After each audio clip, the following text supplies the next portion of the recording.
I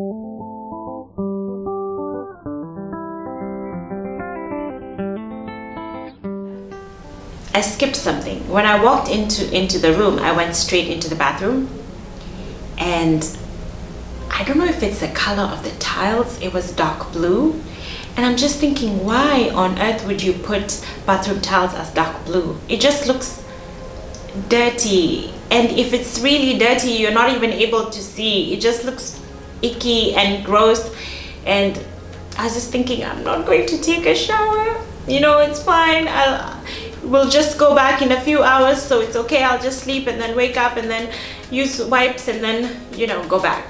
These were my thoughts. So I decided I'm not going to shower. I brushed my teeth, got into bed, slept for a few hours, and then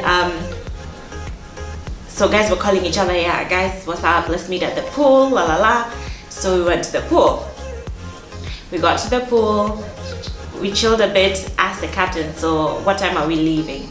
And he says no one has given me any word, so I'm still waiting. Okay, fine. So 6 o'clock, jioni fikas, we go for dinner, eat, and then we're like, okay, so what time are we leaving? And then he says, guys, the office says we'll leave tomorrow. And let me tell you the fear that engulfed me when I realized that I actually will have to take a shower, because we were leaving the next day. That was the worst experience of my life. I had no slippers. I basically felt like I caught an infection all over my body just by thinking about going to shower. It was the worst experience of my life. But I showered. I had to. And the next day we flew back 20,000 feet or 25,000 feet. We didn't go to Cameroon because the plane was not fixed. So we flew back without pressurizing the aircraft. I'm not really sure if it was 20,000. I could be quoting up on my levels and I'm wrong, but I feel like he said we'll fly at 20,000. Anyway, yeah, we flew really slowly because of the altitude, and yeah, we got back home. So yeah, that was quite the experience. I'll never forget that day. Never forget. So my next point that I was going to say was, you're likely to catch infections when you go to these hotels. And using the toilet seats, using the cups, using just showering, being in the sheets, you never know. I mean, so many people use these amenities, these facilities, so you could pick up anything, so you really need to be extra careful, is all I'm saying. And because of the history, not even the history, the videos that we've seen on hotel staff not cleaning and just really not being about the cleaning life, it's really scared me. So I'm extra careful. If you're planning to be a flight attendant, you need to try and at least be careful. And I would say, do not soak yourself in the tub. Don't do it. Seriously, just do not. That's my opinion. The other thing I wanted to say is, of course, sick passengers, people coughing and sneezing in your face could happen anywhere in public, so that's not really a big thing.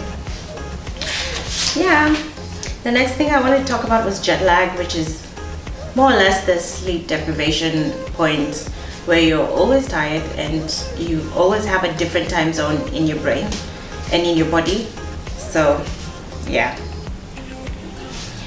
one thing that I used to laugh about, and I never used to think was true, was forgetting stuff. You forget stuff. Like, you come from a flight and someone says to you, this is obvious, and I know every flight attendant would probably attest to it. Someone says, so where are you coming from? And you're just there like, There's one time I legit could not remember for like the longest time. I was trying to remember like, where did I come from? Where am I from? And I could not remember, and I was just there like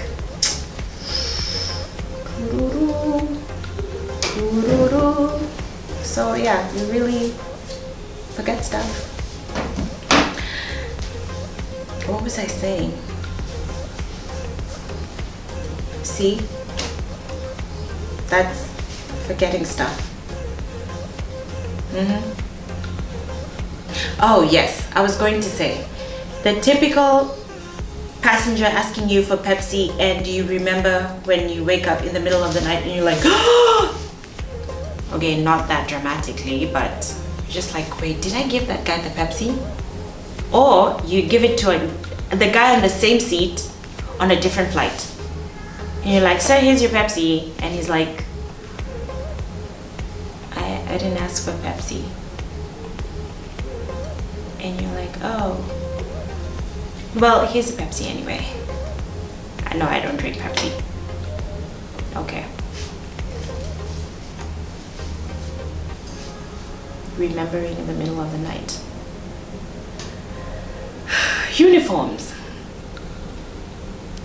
There are certain hairstyles you can do, obviously, by being a flight attendant. And also depending on the uniform that you have to wear, if you have hats, if you don't.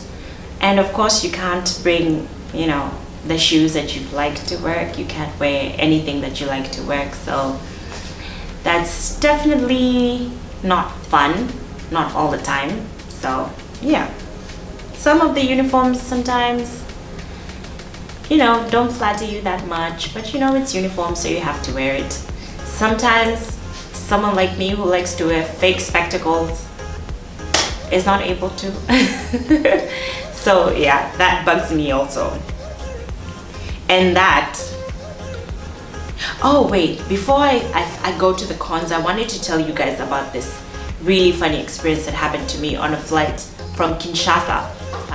This lady, I was walking on the aisle and she just rubs my leg and she says, wow, you have really nice legs. And I was speechless. I didn't know what to say. I was so surprised. I just smiled and walked away. What can you do?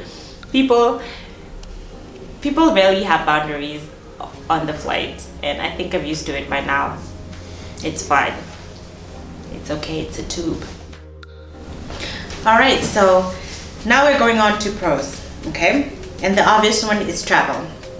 Of course, you get to travel the world. You get to go to different places. You get to go to events across the world. I have been to concerts. I have been to the Super Bowl, which is exciting.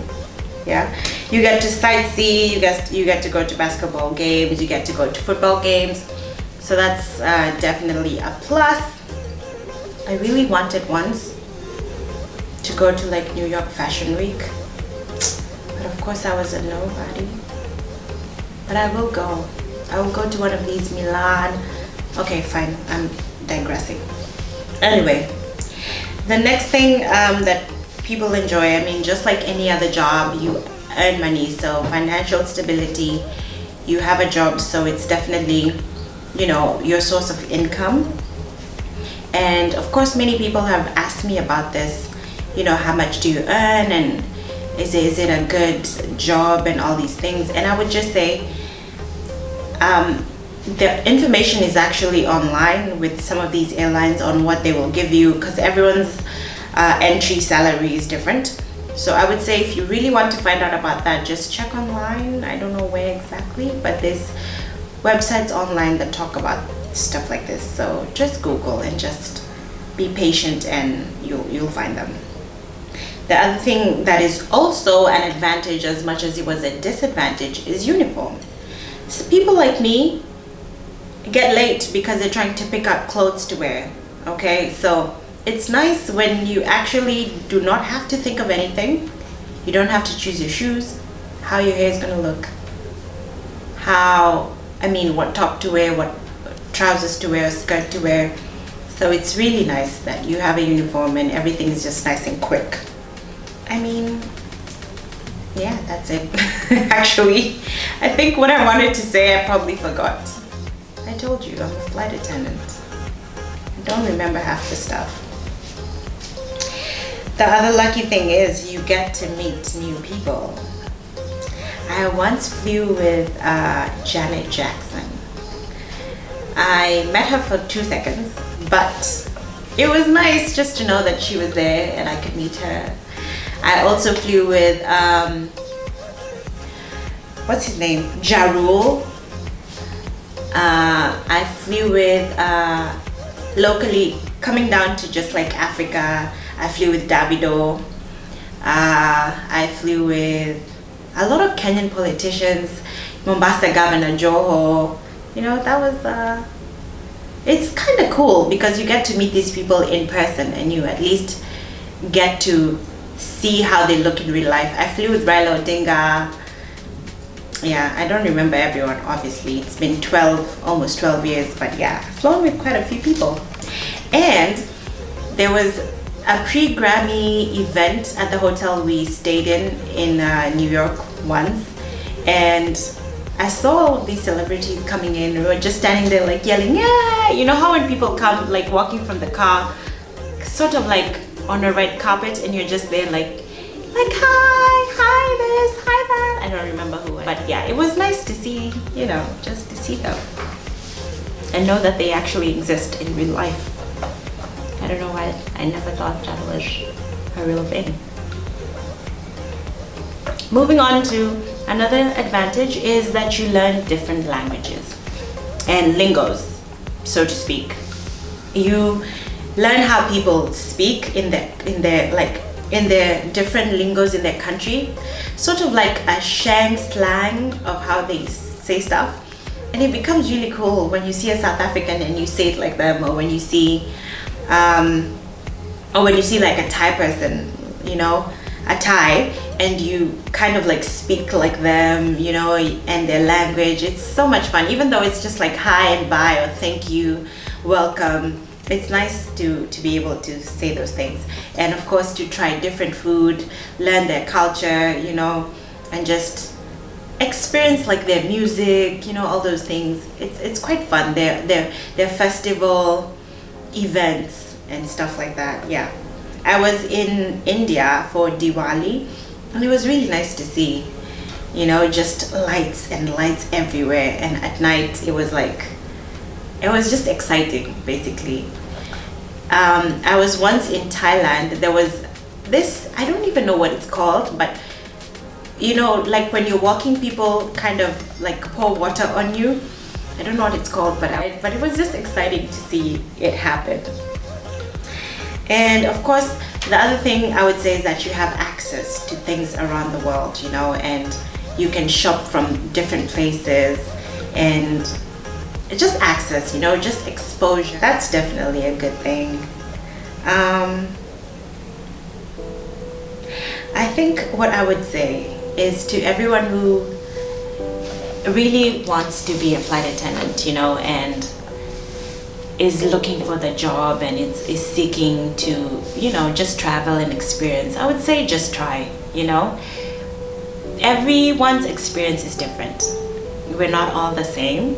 And my experience and your experience, totally different. How you see things, how I respond to stuff is totally different. So sometimes you meet someone and they might not really like the job. Sometimes you meet someone and they love the job. It's okay for you not to feel how they feel and just still want to experience it yourself, you know, and still want to just go out there and be the best flight attendant you can be. So I'd encourage you, if you want to try, I'd just say still, you know, just keep going, just keep checking the sites and for whatever airline you want to join, and keep praying for, you know, for your future and for God to give you the grace to do the job, to be cut out for the job and all those things.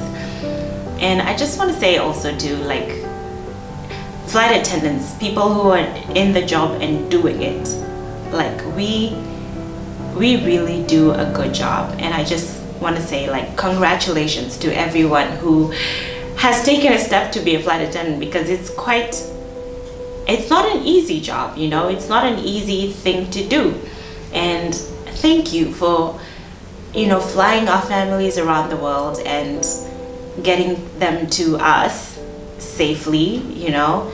And thank you for that moment where you helped that lady with the baby, you know, traveling alone, and you helped her carry her bag, and you made sure she was comfortable, and you offered her everything that you could, you know, including holding the baby for her. Thank you for going over and beyond what you were supposed to do. You know, we sometimes tend to overlook these things, but to someone you are such an angel, and it is important that you remember that you're a blessing, you know, and that you're someone's miracle in that moment. And just thank you to everyone who encouraged someone who was flying home because they had lost a loved one, you know. Because at one time I was flying with this guy, and I remember I was talking to him, and he said, well, I'm traveling with my dad today, because he looked kind of sad. And I was like, well, so are you traveling alone today? And he said, no, I'm traveling with my dad today. And I was like, oh, okay, where is he? You know, what can we offer you guys? And he said, he's in the hold. And I remember just thinking, what? You know, and I was like, I'm sorry, because I thought maybe what he said wasn't something that I didn't hear properly what he said. And he said, my dad is in the hold. I'm taking him home. And that broke my heart. It just made me realize that you carry so many people who are struggling with so many things. You know, his dad had died, and we were carrying him as human remains, and he was taking him home to bury him. And you never know who you meet, you know. You never know at what point or what point in their life someone is, and they need you. They need that light, they need that smile, they need that genuine warmth and empathy to get them through that season, in that moment. And it's very important to be sensitive and to just be aware, you know, of things going on around you. And I just want to say thank you. Thank you. We truly kill it. We do a good job. And if no one ever says this to you, I pray that you know that God is proud of you, and He loves you, and He thinks you're doing an amazing job, and you need to keep going. And that He will continue to give you the grace for your sacrifice and for everything that you give day in, day out as you do this job. Amen. All right, so thank you for watching. I hope that you took something out of this video with regards to you know, being a flight attendant, and you as a passenger interacting with flight attendants, you know, and you who wants to be, or rather you who is in the job. I hope that that you are blessed, and I will see you in my next video. Goodbye and God bless.